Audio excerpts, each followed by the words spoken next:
Welcome to the Higher Ed Retire Podcast with your host, Greg Shepard. Greg is a fee-only financial advisor who specializes in helping those in higher education to take control of their retirement. Since 2001, Greg has helped employees all over the country make the most of their retirement plans. Hey there, folks. Greg Shepard here, Higher Ed Retire Podcast. Great to have you with me again on this confusing topic today on this episode. And by the way, for those of you that don't know me already, I do specialize in helping folks just like yourself all over the country navigate those tricky waters of your higher ed retirement plan and basically just get the most out of that higher ed retirement plan. And those words couldn't be truer than the topic that I'm about to discuss today. That was kind of a word salad, but the topic today is very confusing. It can be confusing, but I'll go into this knowing that everybody out there is of high intelligence, right? So we can all figure this out together. But there's going to be some acronyms, some lingo that you may not be familiar with. I encourage you, I implore you, please contact me.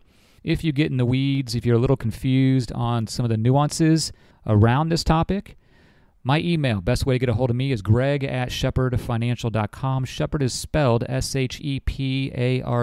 Again, that's greg@shepardfinancial.com. I'd give you my phone number, but come on now, you're not going to give me a call. Nobody calls me anymore. They all email me. With that being said, the topic at hand is the Lifetime Income Annuity option surrounding the TIAA Traditional, specifically in that RC contract. Is that topic specific enough or what? And I'll get some context around this in just a bit. But to keep the attorneys at bay, I have been told that this one or two sentences here will do just that. So with that being said, investment advisory services offered by me, Greg Shepard, as an investment advisor rep of S&A Financial Services, Inc., a registered investment advisor, which is my firm. So with that being said, let's go ahead and move on here. I've got some notes written down a little bit, so forgive me. I know dead air is not the best thing for a podcast episode, but I got to make sure I get all this correct. This can be even confusing for me. So some context, some background around this topic. We'll start off with TI Traditional in general, all right? So with interest rates being high, this TI Traditional account has garnered a lot more interest due to the fact that as I speak today, which is January of 2023, up until January 31st of this year, 2023, new deposits going into that TI Traditional account can get you 6.5%. Yes, you heard me correct. That is 6.5%. Reason being is that interest rates are high. Anything fixed, money market, cash, CDs, you're getting that higher rate than you were, let's say, like a year ago. So this isn't going to be forever. But right now, folks, 6.5% is very, very attractive and very, very difficult to beat. Therefore, it garners more attention and more questions abound, right? So the TI Traditional has been more popular than it's been in the past. Your higher ed institutions have recently evolved or transitioned their retirement plans on the TIAA platform.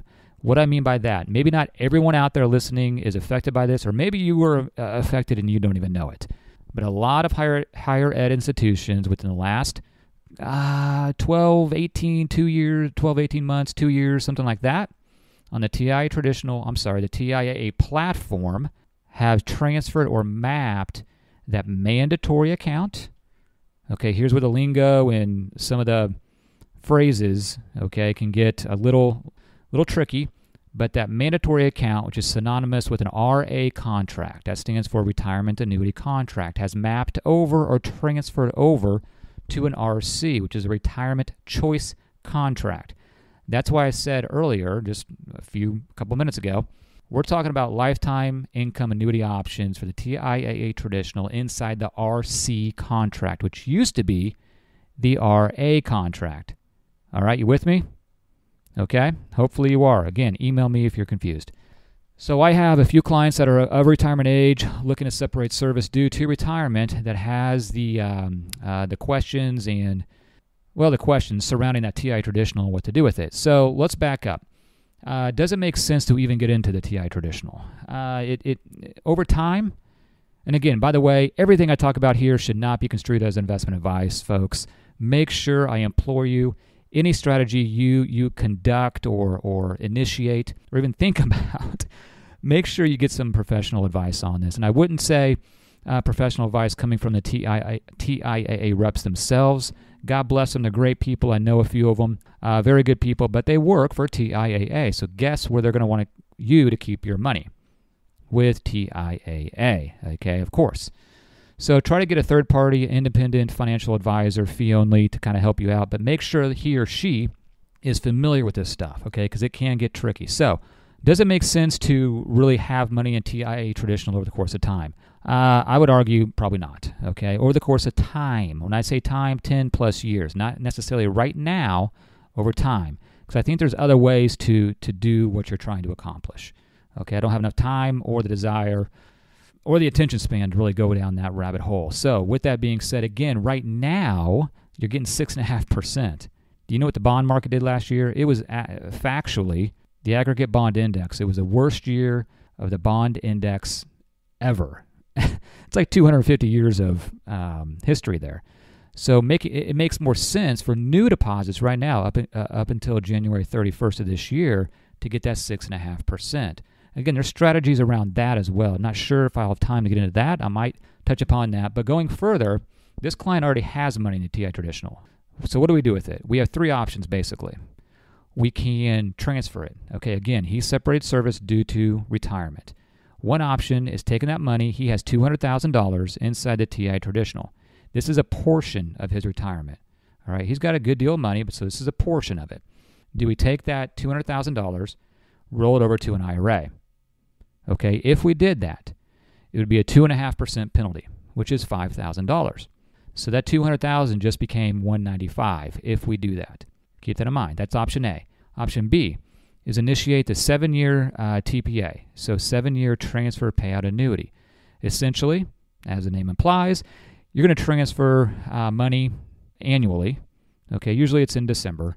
Annually, I shouldn't say this. It's whenever you start it. I shouldn't say December. That doesn't make any sense. Whenever you start it, okay, on an annual basis, for 7 years, you'll get money. In this case, we would ship it over to a rollover IRA. And that would be what, 25, 28,000, 30,000, something like that each year. Or we can do that lifetime income annuity option. So let's talk about, he was kind of in favor of that third option until we started throwing some math out there. Maybe I'll tell you what we did. I'm not sure because I don't want this to be investment advice, but I'll let you kind of decide for yourself maybe what the best option is. All right, so maybe let's start at the end. So that lifetime income annuity option for this person, okay, he's married, by the way, 67 years old. Both he and the spouse are 67 years old. They have one child. He's of age. I'm not sure. I can't remember how old he is, but he's grown. He's working. The reason I say that is his choices when it comes to that lifetime income annuity option, a single life annuity option, which is basically paying him the most, okay, but it's done. Those payments are done upon his death. So if he lives 2 years after we initiate this, money's gone, wife gets nothing, and of course, child gets nothing. Then you have the joint life with 20-year guarantee. Actually, let's back up. You got a single life with 10-year guarantee. What does that mean? So single life is the husband, single life with 10-year guarantee. That 10-year guarantee guarantees the wife gets payments upon the husband's death prior to that 10 years. So let's put it in layman's terms here. Retires today, we initiate the single life with 10-year guarantee. Husband dies in 2 years. Well, the wife gets the 8 years remaining on that 10 years for payments. Then the money's gone. And of course, she gets nothing. Even she's alive, but she gets nothing. And of course, the son in this case gets nothing as well. Then you have a joint life with 20-year guarantee. Joint life with 20-year guarantee. What does this mean? Well, as the name implies, joint life, husband and wife, joint life, okay, so they're getting money for their lives. Now, if husband dies, okay, wife gets money for her life. That 20-year guarantee, what that means is that, let's say husband dies 2 years from today, after we initiated this, wife dies 8 years down the road, okay, it's 10 years cumulative there. Well, the son in this case will get the remaining 10 years of payments because that's 20 years. But let's say husband lives another 10 years. Wife lives another 11 years. That's 21. Guess what happens to that money? Nothing. Nada. It's gone. Son gets 0. Okay? So then I started throwing out the idea, well, what if we did take this $200,000 and opted for option A? Take that 2.5% haircut, as they call it, put 195 inside of Schwab. I deal with Schwab outside of higher ed retirement plans, and invest it in my favorite bond fund that I use for clients that are retired to take income from. Now, this said bond fund, which will remain nameless, over the course of time, when I say that, over 20 years, has earned smoothed average of 7.1%. Okay, it pays about 5 or 6% interest, and the rest of that's from the appreciation over time. All right? What we did is did a calculation on if this fund made 6%. Okay, so we're going less than the average over 20 years. If this fund made 6% on 195 over 30 years, okay, that would put him at 97 years old.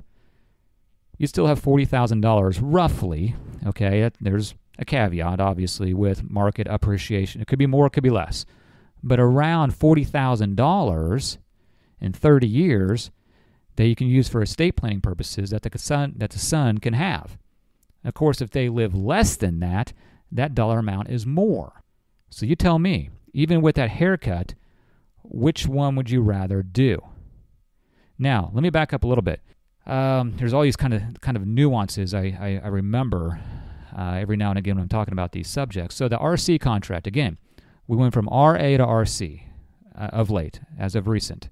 The TIAA Traditional and the RA that had a 10-year transfer payout annuity, the floor you could get on it was 3%, meaning the minimum you can get is 3%. It's still not great, but it's not bad. The new RC contract, remember, 7-year transfer payout annuity option is 1%.